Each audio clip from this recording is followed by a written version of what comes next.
back with comedian David Boyle, and I'm quitting alcohol. Well, Melbourne, Victoria is back under lockdown today. There's 26 cases, I think. They had 15 yesterday and 11 today, and they are back under a 7-day lockdown.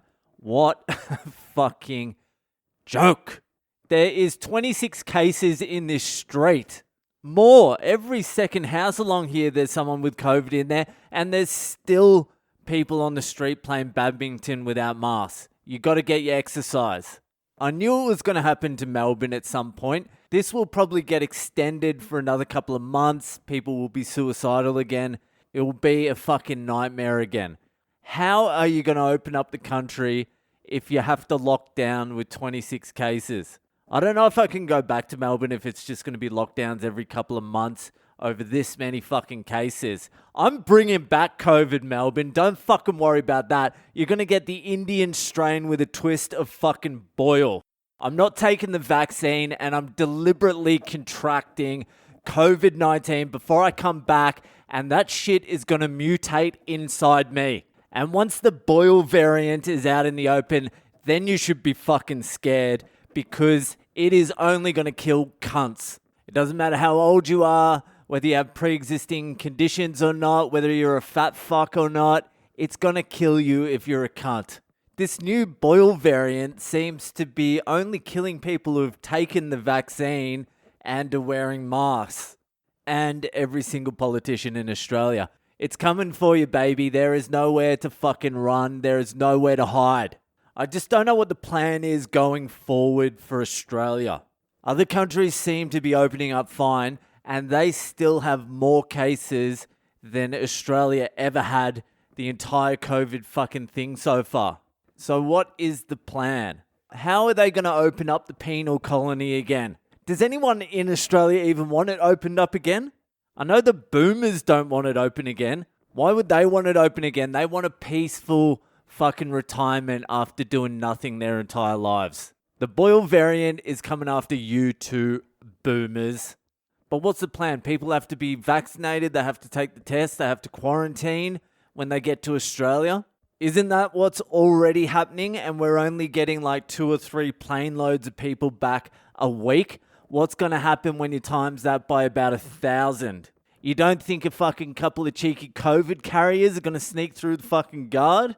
And then what's going to happen if there's an outbreak when everything's open? Are you going to lock down and hold all those international fucking travelers prisoner in Australia? You do that a couple of times, no one's ever coming back to Australia. Or do we just not open it up to the rest of the world ever and just have a little bubble with New Zealand and Singapore? The 2 fucking boringest places in the world. I'm sorry, New Zealand, but you're fucking boring.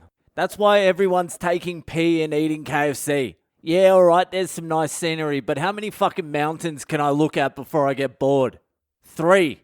But New Zealand is only half as boring as fucking Singapore. Singapore, you're paying $18 for a fucking beer, and if you accidentally drop your chewing gum on the train, they'll shoot you in the fucking temple. Singapore is the place you stop at for one night on your way to somewhere cool. If that's what it's gonna fucking be like, I'm not interested. I'll go to Mexico. I'll go to South America. I'll become a fucking shaman. I don't give a shit. That's what I was born to do anyway. I was born to be a white shaman in the middle of the Amazon, covered in sunscreen and mosquito repellent. That's what I was born to do.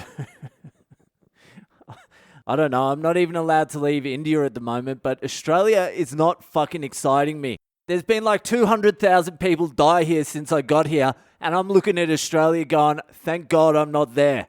I think from now on, there's only going to be a few places left in the world where you can truly live a free life. And I think most of them are going to be in the US. Do you know why? Because they have fucking guns there.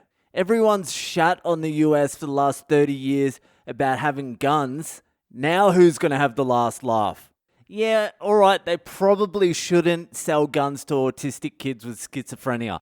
But you probably don't want to ban them altogether, because when your government starts turning on you, what the fuck are you going to do? What are you going to do in Australia if the government really starts fucking locking you down? Like, really? This is a hypothetical. If they really start turning the screws on you. The only reason, by the way, they aren't turning the screws on you is because everyone is so fucking compliant. If everyone wasn't so fucking compliant, then you will see what the government's really about. And then what are you going to do about it? Complain? Write a letter? Tweet? Is that what you're going to do? I tell you what, a government that has turned tyrannical versus a population of unarmed civilians looks like. It kind of looks like Israel versus Palestine. And that's not going real good for the Palestinians at the moment, is it? Not really. But my thoughts and prayers go out to the people of Melbourne during this truly terrifying time for you guys. Stay strong and I hope you pull through it. Love from India. Anyway, that is it for tonight.